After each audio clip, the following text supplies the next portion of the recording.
Jornal da Mix. Tivemos apenas um único deputado federal aqui no nosso Vale Europeu, que é o Gilson Marques, com base na cidade de Pomerode. É o deputado Gilson, do Partido Novo, que é o nosso convidado de hoje, está aqui no estúdio para a gente bater um papo aqui com os ouvintes, está aqui comigo e com o Pancho, para a gente falar um pouco sobre política também, né? É o único que a gente cobra também, que apanha, né? Porque é o único que vale tem para cobrar, né, Gilson? Na realidade no bom sentido, né? Tudo bem, deputado? Bom dia. Bom dia, é um prazer enorme estar aqui com vocês, começando com uma notícia ruim. Chapa do PT, nada bom. E ser cobrado é fantástico, principalmente quando eu posso vir aqui pessoalmente e a gente poder conversar no tete a tete. Como é que o senhor vê essa volta do Lula? É uma vergonha para todo brasileiro, para o país como nação. Pensa você ser governado por alguém que deveria estar na cadeia. Hoje nós já temos um poder que mais ou menos é assim. O Arthur Lira, presidente da Câmara de Deputados, é duplamente condenado em segunda instância. Aí as pessoas se perguntam, por que não pauta o fim do foro privilegiado e... Pode continuar, isso. O fim do foro privilegiado e a prisão em segunda instância.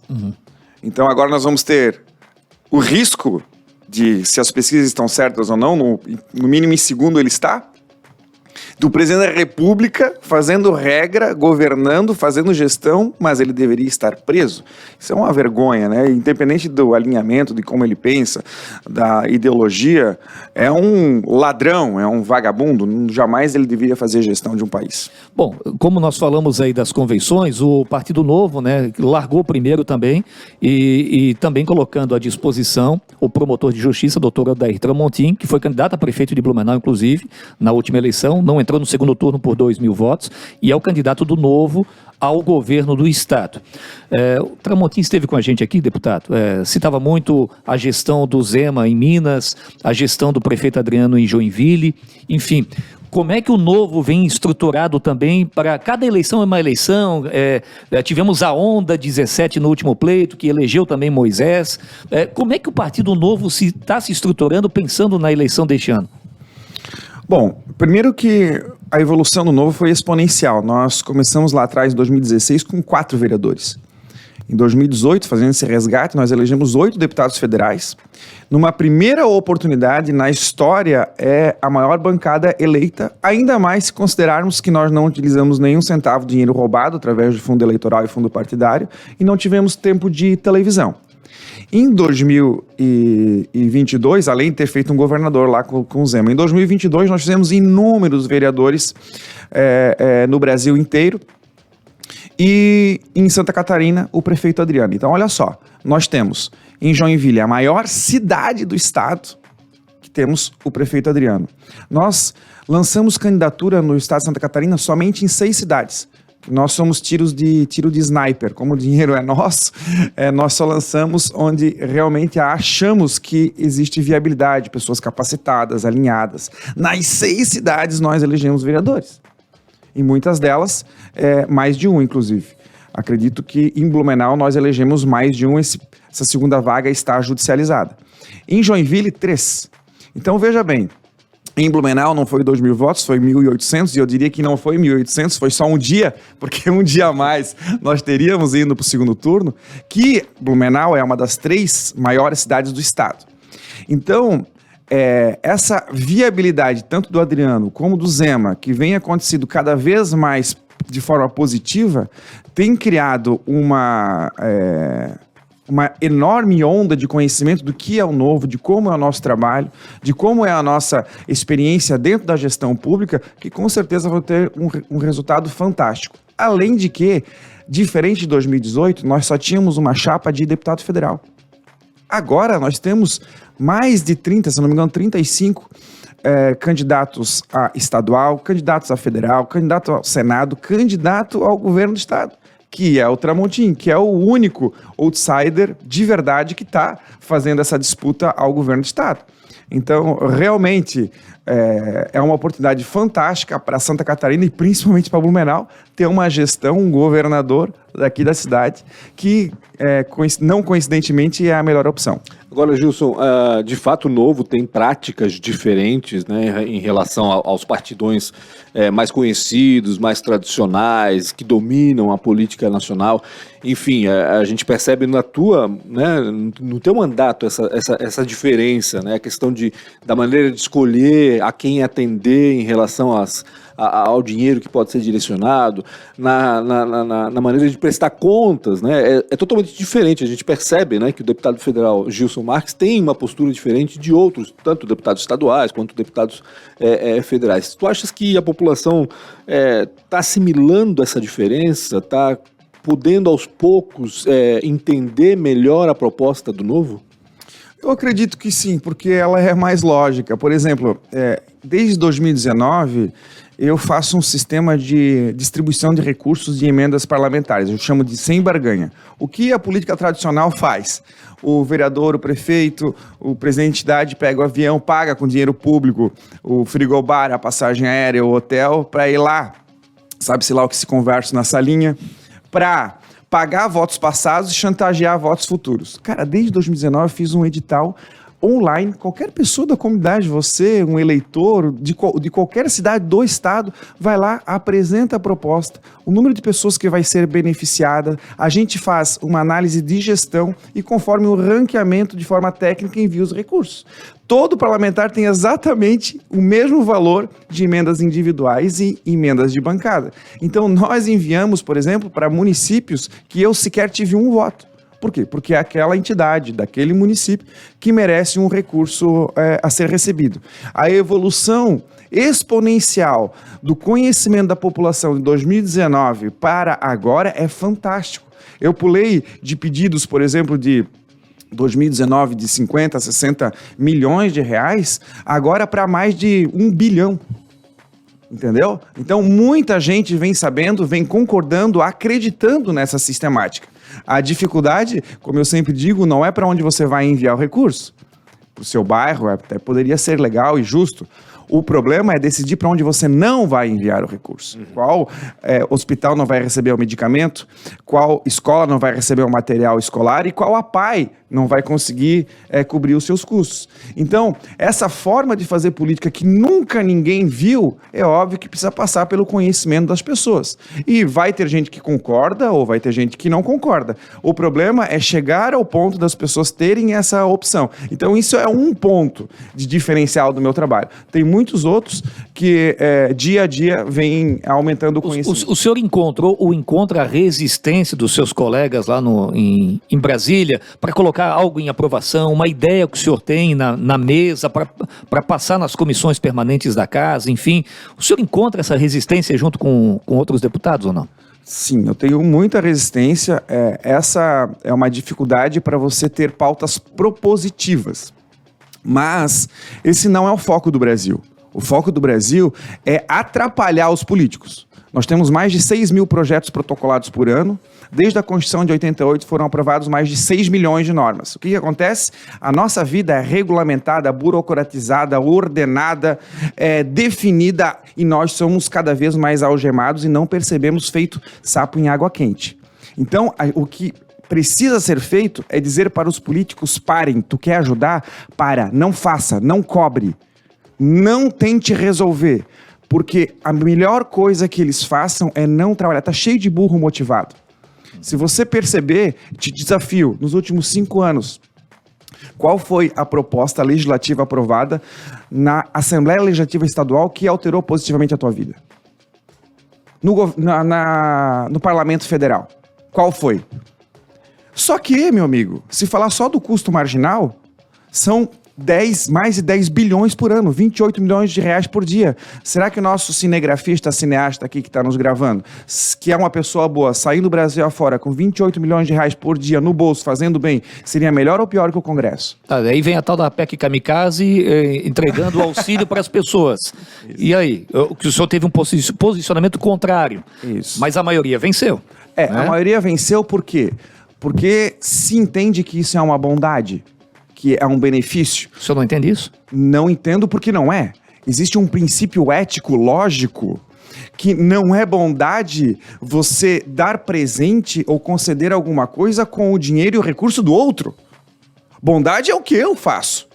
Entre aspas, que eu nem acho que é bondade, mas seria mais bondade que arrancar o dinheiro do outro, que é, em menos de 3 anos e meio, eu economizei mais de 4,5 milhões de recurso que eu teria direito. Eu renunciei à aposentadoria parlamentar especial, não tenho motorista, não tenho carro, auxílio mudança, auxílio moradia, eu já pagava meu aluguel antes de ser deputado, porque agora que eu sou deputado, eu vou usar o dinheiro do pobre, para cuidar do meu dente.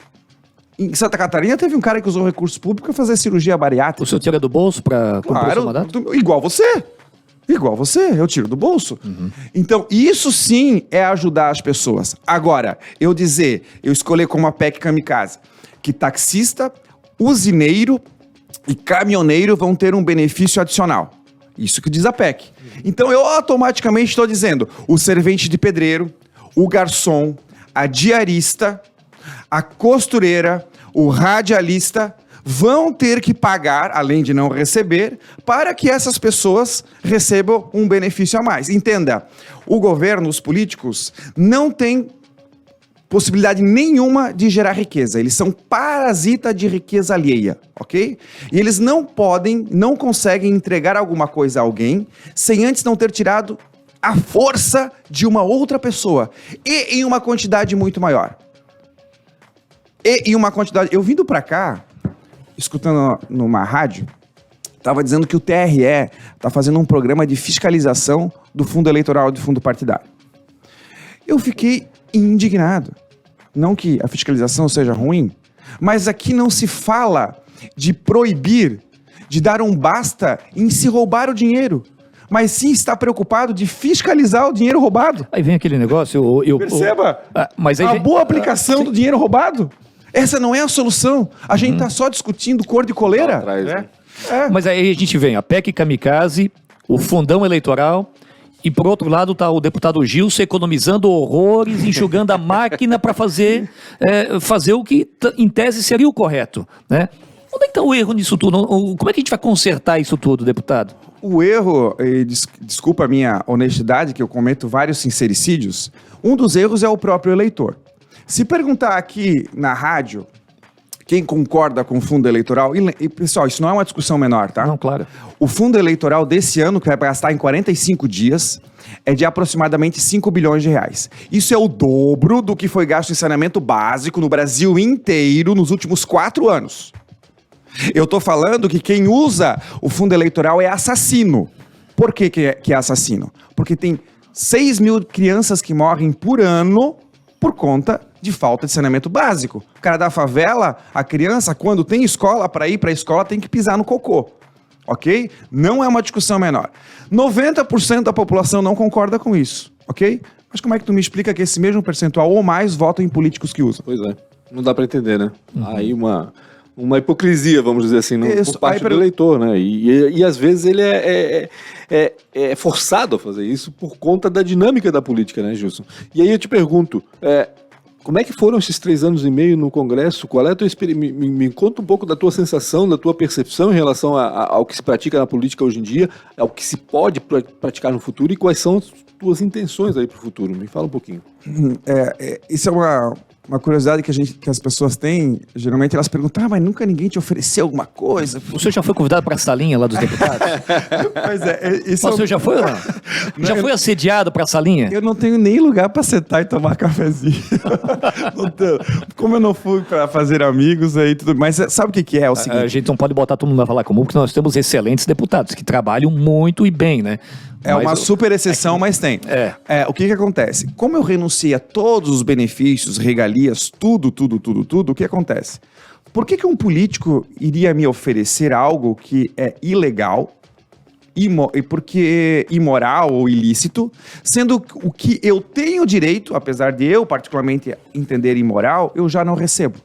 O que aconteceu? Em mais de 3 anos e meio, nunca, jamais alguém me ofereceu algo de qualquer forma ilícito ou imoral.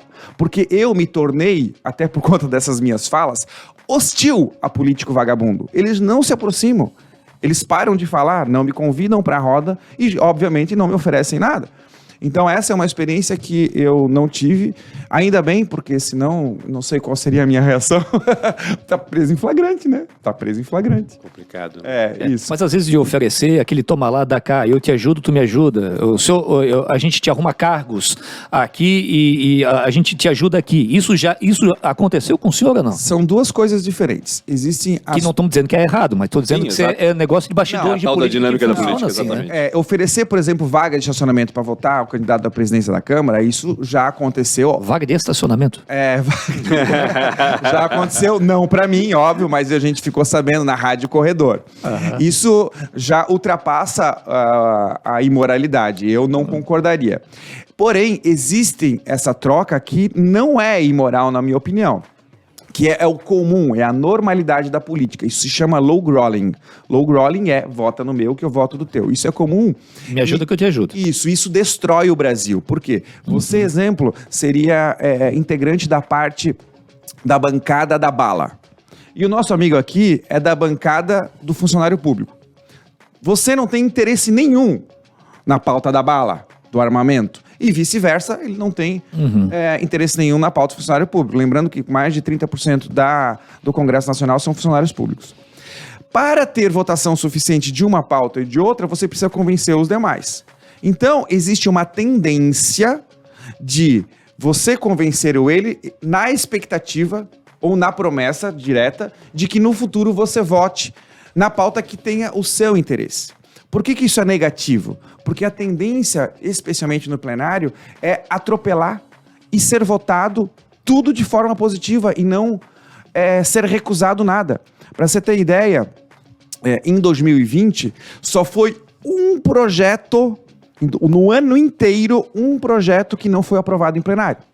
E esse que não foi aprovado, deveria ter sido aprovado, que era o afastamento do deputado federal Wilson Santiago, que foi pego no gabinete dando e recebendo propina. Filmado, gravado. Entendeu? Porque a lógica da política no lowgrolling é a troca de favores entre parlamentares para favorecer um grupo, uma categoria ou uma localidade específica do parlamentar. Ou seja, se me ferrar aqui, eu vou te ferrar lá na frente. Exatamente. Né? Que loucura isso. Toma lá da cá. Por isso que a política atual, nessa sistemática, principalmente, destrói o trabalho e a vida da população. Hoje você fica até final de maio para pagar tributo. Metade da tua vida é tributada, a outra metade é regulamentada. E sempre quando tem um problema, as pessoas, muito embora não concordarem que os políticos são capacitados, esperam que eles resolvam o problema. Tem algum problema? A justificativa, não, vamos fazer isso, vamos dar um benefício e tal, porque o país está em crise. Ora, esse é o mote de todo o país em crise, especialmente socialista. Quando se tem crise, se aplicam regras socialistas, aí o país vai a cada vez mais para baixo no precipício, a crise aumenta, aí o governo e os políticos dizem, não, pera aí, nós somos os queridos e os bonzinhos e vamos resolver o seu problema. E quando se faz isso, a única forma de fazer é arrancar de novo mais dinheiro da população para tentar ajudar em migalha. E eu não estou falando aqui algo menor, de novo. Desde 2014, nós acumulamos déficit primário. Em 2020, foi o recorde que soma o déficit primário de todos os anos de lá para cá. São 740 bilhões de reais. Como é que se paga déficit primário? Com mais tributo, com impressão de moeda ou dívida futura. Dívida futura paga por quê? Pelos pagadores de impostos. Nós estamos sendo irresponsáveis, fazendo dívida para os nossos netos, muito que não tem nem pais, para pagar um valor muito mais alto do que nós estamos gastando agora. 740 bilhões de reais é toda a economia que vai ser feita em 10 anos com a reforma da Previdência. É isso. Deputado Gilson, para a gente finalizar aqui, diante de tudo isso, o senhor se sente motivado a buscar uma reeleição? Me sinto muito motivado, o resultado é fantástico. Nós conseguimos, por exemplo, eu sou o único parlamentar da Câmara Federal que conseguiu aprovar alguma coisa contra o STF. Já é difícil aprovar alguma coisa. Então eu sou autor da emenda